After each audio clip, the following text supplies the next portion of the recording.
हे मेथिक माई का बहनी कैसन में उठाए चली आओ। हमार कुआं तोहरे घरे के सामने बाटे, अगर ओका खरीद ले तू तो तुम्हें सुविधा पड़त। हे बहनी तोहार कुआं हम खरीद लेब, ई बतावा कितने में देबू। वही जमाने में हम 5 रुपये बनवाए रहे, बहनी 20,000 तू दे दे और ले ले। ठीक बा बहनी, हमें मंजूर बा। 20,000 तोहरे नंबर ऑफ हम मार देते। अभी तो रुको, क्लाइमैक्स अभी बाकी गा बहनी जा। यही सम्मत ना एकदम हाथ खाली बाटे, गैस भरावे के पैसा ना आई बाटे। हाँ एक आइडिया आए दिमाग में, जौने कुआं बेचे है वही से चले कुछ और पैसा हम झटकी। क्लाइमैक्स अभी बाकी है। ए मेथिक माई सुना।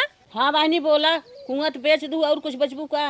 ए बहनी अब वही कुआं कहाँ पोड रोप से बिचान बा। का मतलब बहनी हम समझे ना। हे बहनी तोहे हम कुआं बेच दे रहे, लेकिन कुआं के पानी नहीं बेचे रहे। अगर तोहे कुआं के पानी ले होए तो 20,000 अलग से दे। ये क्या?